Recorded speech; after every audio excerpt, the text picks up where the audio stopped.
जय श्री कृष्णा दोस्तों, आज हम भगवत गीता के प्रथम अध्याय का पहला श्लोक के बारे में जानेंगे। तो आइए सुनते हैं। भगवत गीता का पहला अध्याय अर्जुन विषाद योग कहलाता है। इसका पहला श्लोक इस प्रकार है। धृतराष्ट्रोवाच धर्मक्षेत्रे कुरुक्षेत्रे संवेता युयुत्सवः मामकाः पांडवाश्च किं कुर्वत् संजय। भगवत गीता अध्याय 1 श्लोक 1। श्लोक का हिंदी अनुवाद। धृतराष्ट्र ने कहा, हे संजय, धर्मभूमि कुरुक्षेत्र में युद्ध की इच्छा से एकत्रित हुए मेरे और पांडु के पुत्रों ने क्या किया। इस श्लोक का विस्तार से विश्लेषण। ये श्लोक संपूर्ण भगवत गीता के लिए एक प्रस्तावना है, जहां महाभारत युद्ध के प्रथम दृश्य का आरंभ होता है। ये संवाद कौरवों के अंधे राजा धृतराष्ट्र और उनके सारथी संजय के बीच हुआ है। गीता का ये पहला श्लोक बहुत गहरे अर्थों को समेटे हुए है। धृतराष्ट्र का दृष्टिकोण। धृतराष्ट्र महाभारत के मुख्य पात्रों में से एक हैं।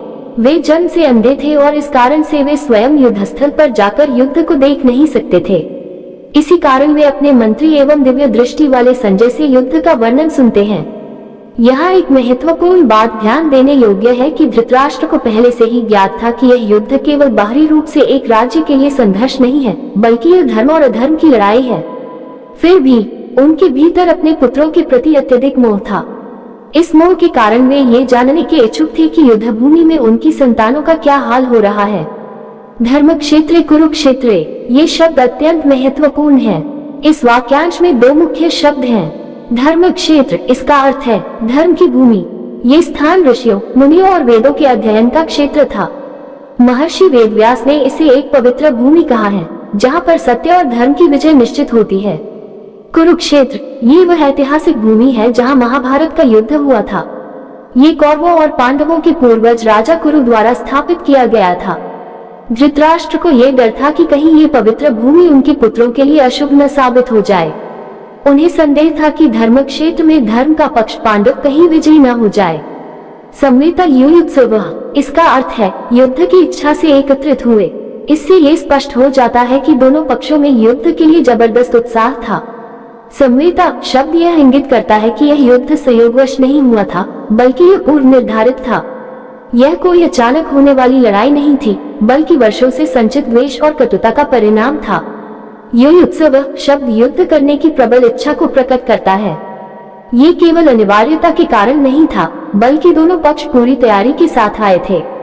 मामकाः पांडवाश्च, धृतराष्ट्र ने अपने ही भतीजों को अलग मानते हुए कहा, मामकाः, मेरे पुत्र, और पांडवा, पांडु के पुत्र। ये वाक्य दिखाता है कि धृतराष्ट्र ने पांडवों को कभी अपना नहीं माना। वे स्वयं को केवल कौरवों का ही पिता मानते थे, जबकि कौरव और पांडव दोनों एक ही वंश से थे।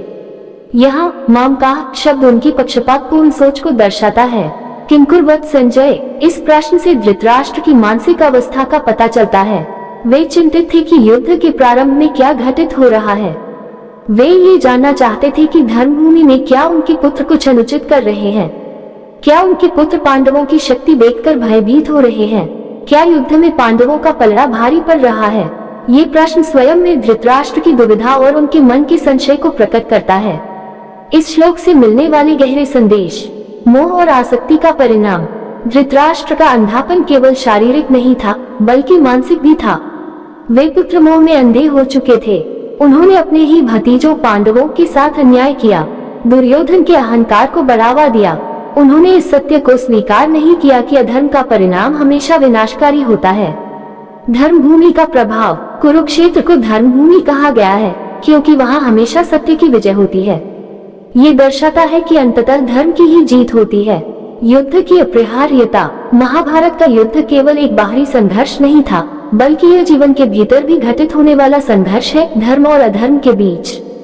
हमारे भीतर भी कौरव अधर्म, अहंकार, लालच और पांडव धर्म सद्गुण मौजूद होते हैं। कुरुक्षेत्र सिर्फ एक भौतिक भूमि नहीं है, बल्कि यह हमारे मन का क्षेत्र भी है। निष्कर्ष।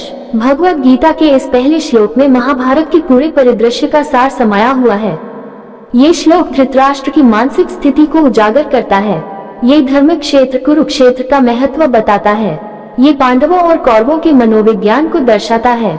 ये हमें सिखाता है कि मोह और अधर्म का परिणाम सदैव विनाशकारी होता है। भगवत गीता केवल एक युद्ध की कहानी नहीं है, बल्कि यह हमारे जीवन की हर परिस्थिति में सही मार्गदर्शन करने वाली दिव्य ग्रंथ है। अब इसी के साथ विदा लेते हैं। कल फिर प्रथम अध्याय का दूसरा श्लोक लेकर हाजिर होंगे। तब तक सभी की जय श्री कृष्णा।